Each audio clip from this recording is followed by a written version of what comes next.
السلام علیکم ناظرین، وی نیوز کے ساتھ میں ہوں لقمان جا۔ وفاقی وزیر مذہبی امور سردار محمد یوسف صاحب ہمارے ساتھ موجود ہیں۔ سردار صاحب، پاکستان اور سعودیہ کی دوستی تعلقات ہمیشہ ہم سنتے آئے ہیں، دیکھتے بھی آئے ہیں، کیا سمجھتے ہیں اس میں کتنی بہتری آئی ہے؟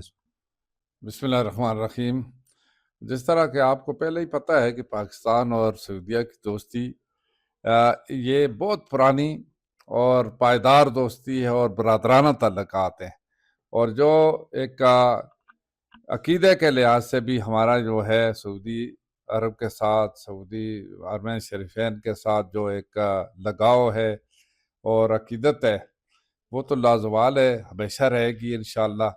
اور اس وجہ سے اب جو پچھلے جب دور میں ایک معاہدہ بھی ہوا، اس کے ساتھ ہی جو ہمیشہ سے سعودی عرب نے پاکستان کا خیال کیا ہے، ہر مشکل گھڑی میں بھی ساتھ دیا ہے، اور اسی طرح پاکستان نے بھی سعودی عرب کے ساتھ ہر موقع پر بھرپور ساتھ دیا بھی ہے، دیتے بھی رہیں گے۔ اور یہ ایک ایسا رشتہ ہے جو کبھی ختم نہیں ہو سکتا، برادرانہ تعلق ہے۔ اور اس کی سب سے بڑی وجہ بھی آپ کو پتہ ہی ہے کہ حرمین شریفین، روضہ پاک صلی اللہ علیہ وسلم وہاں پر ہے، اور بیت اللہ شریف وہاں ہے، ہر مسلمان کے دل وہاں دھڑکتے ہیں۔ تو ایک ایسا ملک جہاں حرمین شریفین ہیں، جہاں ہر مسلمان کی یہ خواہش ہوتی ہے، اور پاکستان تو ہے ہی الحمدللہ اسلام کے نام پر بنا ہے، تو اس لحاظ سے سعودی حکومت کے ساتھ، سعودی عوام کے ساتھ پاکستان کو لگاؤ بھی ہے، محبت بھی ہے، اور ہمیشہ تعلقات اچھے رہے ہیں۔ عالمی امن کے حوالے سے بھی سعودیہ کا ایک کردار رہا ہے، مسلمان ممالک کو متحد کرنے والے سے، اس پہ کیا کہیں؟ وہ بھی چونکہ دیکھو سعودی عرب نے ہمیشہ قیادت کی ہے OIC کے پلیٹ فارم پر، اور امن قائم کرنے کے لیے انہوں نے اپنا رول ادا کیا ہے۔ اور اسی طریقے سے اب بھی جو مسلم ممالک کی قیادت بھی کرتے ہوئے دنیا میں عالمی امن قائم کرنے کے لیے سعودیہ جو ہے وہ رول ادا کر رہا ہے، اور اسی طریقے سے پاکستان بھی اس وقت جو اپنا رول یہی ادا کر رہا ہے کہ دنیا میں امن قائم کیا جائے، ریجن میں امن ہو، اور پوری دنیا میں امن ہو۔ اور اس کے لیے جو بھی سفارتی ذرائع استعمال کیے گئے، یا باقی بھی جو بھی ذرائع استعمال کر کے اس کے لیے کوشاں ہیں، پاکستان بھی اور سعودی عرب اکٹھے کوشش کر رہے ہیں۔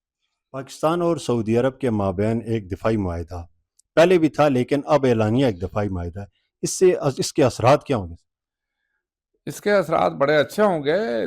دونوں ممالک کا پہلے بھی ایک دوسرے کے ساتھ ایک اعتماد تھا، اور وہ اعتماد مزید بڑھا ہے، اور ظاہر ہے کہ خدا نخواستہ کسی بھی ایک ملک پر کوئی بھی آزمائش آئے گی تو دوسرا ملک اس کا بھرپور ساتھ دے گا۔ ایک تو ہماری حکومتوں کے آپس میں تعلقات ہیں، ایک پاکستان اور سعودی عوام کے آپس میں تعلقات ہیں، اسے آپ کس نظر سے دیکھتے ہیں؟ کیونکہ آپ بار بار آپ کا آنا جانا بھی وہاں رہتا ہے۔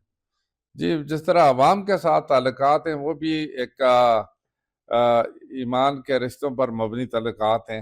اور سعودی عرب میں ہمارے بہت سارے پاکستانی جو روزگار کے سلسلے میں گئے ہیں، اور وہاں پر مختلف اس میں اداروں میں کام کر رہے ہیں، اور عوام کی جو سعودی جو عوام ہے وہ بھی پاکستان کے عوام کو بڑی قدر کی نگاہ سے دیکھتی ہے۔ جو مار کا حق کے بعد میں گیا تھا، اور عام جو لوگ مجھے ملے سعودی، تو انہوں نے بڑی مبارکبادیں دی، بڑی عزت احترام سے انہوں نے مطلب ہے جو گفتگو بھی کی، اور بڑی خوشی کا اظہار کر رہے تھے۔ تو یہی پاکستانی بھی الحمدللہ ان کے ساتھ اسی طریقے سے عزت احترام کا رشتہ قائم کیے ہوئے ہیں۔ یعنی بھارت سے ہم نے جو جنگ جیتی، سعودیہ میں بھی اس کا جشن منایا گیا۔ جی الحمدللہ، یہ تو پوری دنیا میں الحمدللہ اس کا جشن منایا گیا، کیونکہ مار کا حق تھا نا، حق پر ہم تھے، اس لیے اللہ تعالیٰ نے مدد بھی کی اور کامیابی بھی ہوئی۔ شکریہ سردار تھینک صاحب یو۔ آپ کا، تھینک یو۔